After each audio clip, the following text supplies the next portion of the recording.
பிரியமானவர்களே, ஆண்டவராக இயேசு கிறிஸ்துவின் நாமத்தினாலே உங்கள் யாவரையும் நான் அன்போடு கூட வாழ்த்துகிறேன். எல்லாருமே சந்தோஷமா இருக்கிறீங்களா? இந்த நாளிலே தேவனாகிய கர்த்தர் நம்மோட கூட பேசுகிற ஒரு வார்த்தை என்னவென்றால், 119ஆம் சங்கீதத்தினுடைய 97ஆம் வசனம். உமது வேதத்தில் நான் எவ்வளவு பிரியமாயிருக்கிறேன், நாள் முழுவதும் அது என் தியானம். இந்த வார்த்தை கேட்டுக்கொண்டு இருக்கிற எனக்கன்பான தேவனுடைய பிள்ளைகளே, இன்றைக்கு நாம வேதத்தின் மேல் எவ்வளவு பிரியமாயிருக்கிறோம்? நாம ஆண்டவருடைய சமூகத்துக்கு முன்பதாக போய் ஒவ்வொரு நாளும் நிற்கும்போது நாம் எப்படிப்பட்டவர்களாக நிற்கிறோம் என்பது ரொம்ப முக்கியமான ஒன்று. அப்ப தேவன் ஒவ்வொரு காரியத்தையும் நம்மிடத்தில் எதிர்பார்க்கிற பொழுது நமக்கு தேவன் எழுதி கொடுத்திருக்கிற கட்டளைகள் என்ன அப்படின்னு பார்த்தீங்கன்னா, இந்த வேதத்திலே தான் வைக்கப்பட்டிருக்கிறது. அப்ப அந்த வேதத்திலே நாம் எவ்வளவு பிரியமாய் இருக்கிறோம் அப்படின்னு சொல்லி நாம இன்றைக்கு போகிற பாதையில நம்ம யோசிச்சு பார்க்கணும்.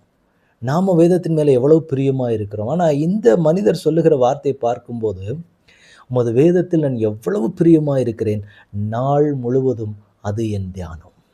அப்ப ஒரு நாள் முழுக்க எனக்கு என்ன அப்படின்னா, உம்முடைய வேதம் என்னுடைய தியானம் அப்படிங்கிறாரு.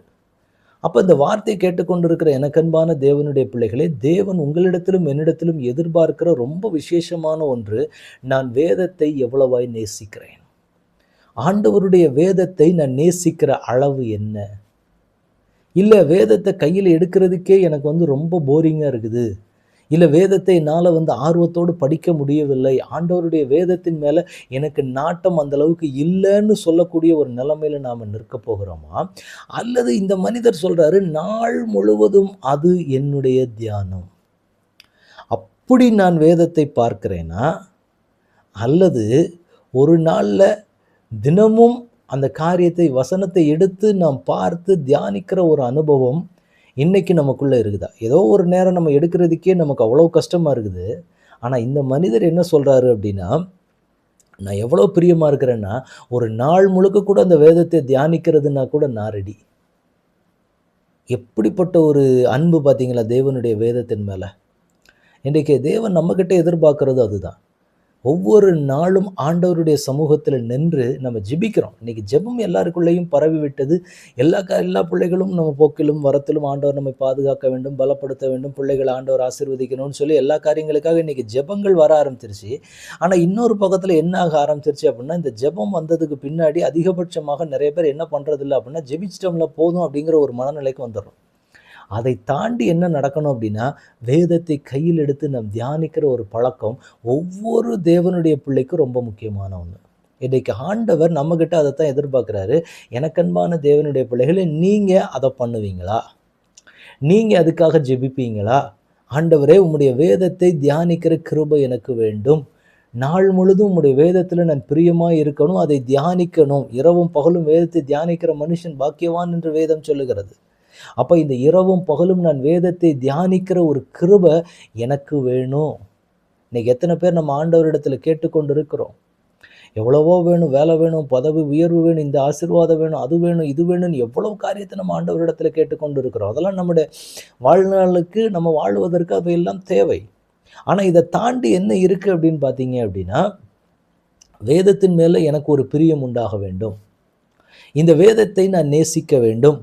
இந்த வேதத்தை நான் நாள் முழுக்க தியானிக்க வேண்டும். அந்த கிருபை எனக்கு வேண்டும்னு சொல்லி நான் கர்த்தரிடத்திலே கேட்கிற ஒரு அனுபவம் தேவை. ஏன்னா இன்னைக்கு நிறைய பேருடைய வாழ்க்கையில் இந்த வேதம் அப்படிங்கிறது ஒரு தேவையில்லாத ஒன்றாக தான், ஆலயத்துக்கு போகும்போது கொண்டு செல்லுகிற ஒரு புத்தகமாக தான் இன்றைக்கும் அநேக வீடுகளில் இருக்குது. அதுவுமே நிறைய பேர் தேடி கண்டுபிடிச்சு எடுக்கக்கூடிய ஒரு நிலைமையில எல்லாம் இன்னைக்கு வீடுகளில் இருக்குது. எங்கே வச்சிருக்கிறோன்னே தெரியாத ரேஞ்சில் ஆலயத்திற்கு போகும்போது கொண்டு செல்லுகிற ஒரு புத்தகமாக இது கர்த்தர் நமக்கு கொடுக்கவில்லை. தினமும் நம்மை வழிநடத்தக்கூடிய, தினமும் நம்மை போஷிக்கக்கூடிய, ஆத்துமாவுக்கு ஆகாரம் கொடுக்கக்கூடிய ஒரு ஆகாரம் நிறைந்த ஒரு புத்தகத்தை தான் இன்றைக்கு நம்ம ஆண்டவர் நம்முடைய கைகளில் கொடுத்திருக்கிறார். அப்ப இந்த மனிதருக்கு வேதத்தின் மேல எவ்வளவு பிரியம், நான் நாள் முழுக்க கூட அந்த வசனத்தை தியானிச்சுக்கிட்டே இருக்கிறதுனால நான் ரெடி தான். அந்த அளவுக்கு ஆண்டவருடைய வேதத்தின் மேல் அவருடைய அன்பு இருந்தது. இன்னைக்கு நாம எப்படி இருக்கிறோம்? இன்னைக்கு நமக்கு அந்த ஒரு அன்பை, அந்த ஒரு பிரியத்தை தேவன் உங்களிடத்திலும் என்னிடத்திலும் எதிர்பார்க்கிறார். அப்ப அதை நாம இன்றைக்கு ஆண்டவரிடத்துல கொடுக்கப்பட வேண்டியது அவசியம். அந்த கிருபையை எனக்கு தாங்க ஆண்டவரேன்னு சொல்லி இன்னைக்கு நம்ம ஆண்டவரிடத்துல கேட்க போறோம். கேட்கலாமா? ஜெபிக்கலாமா, ஆண்டவரே உம்முடைய வேதத்தை நான் ரொம்ப அதிகமா நேசிக்கணும். உங்க வேதத்தை நான் நாள் முழுக்க தியானிக்கிறதுனா கூட நான் ஆயத்தப்பட வேண்டும். அப்படி என் இருதயத்தை பக்குவப்படுத்துவீராக. அப்படின்னு சொல்லி இப்ப நம்ம ஆண்டவரிடத்துல கேட்கலாமா? தகப்பனே, உம்முடைய கரத்துல எங்களை முழுவதுமாக ஒப்புக் கொடுக்கிறோம். தேவனே, இந்த நாளிலே கேட்ட வார்த்தையின்படி ஆண்டவரே, உமது வேதத்துல நாங்கள் எவ்வளவு பிரியமா இருக்கிறேன்னு அப்படின்னு பார்க்கும்போது, ஒரு நாள் முழுக்க அந்த வேதத்தை நான் தியானிக்கிற ஒரு அனுபவம் இருக்குன்னு சொல்லி இந்த மனிதர் சொல்லுகிறதைப் போல, ஆண்டவரே, நாங்களும் எங்க வாழ்க்கையில வேதத்தை அதிகமாய் நேசிக்க, நாள் முழுக்க இரவும் பகலும் அந்த வேதத்தை தியானிக்கிற ஒரு அனுபவத்துக்குள்ள பரலோகத்தின் தேவன் எங்களை கடந்து வர பண்ணுங்கப்பா. அதற்கு விரோதமாய் இருக்கிற தடைகள் இயேசுவின் நாமத்தினால மாறுவதாக. இயேசுவின் கரத்துக்குள்ளாக முழுவதுமாக எங்களை ஒப்புக் கொடுக்கிறோம் தகப்பனே. பரலோகத்தின் தேவனானவர் எங்களை நடத்துவீராக. உம்முடைய கரம், உம்முடைய மகிமை, உம்முடைய பிரசன்னம் முழுவதுமாக எங்களை ஆளுகை செய்யட்டும். தடைகளை உடைங்க, சூழ்நிலைகளை மாற்றுங்க. இயேசு கிறிஸ்துவின் நாமத்தில் ஜெபம் கேளும் எங்கள் நல்ல பிதாவே. ஆமேன், ஆமேன், ஆமேன். God bless you.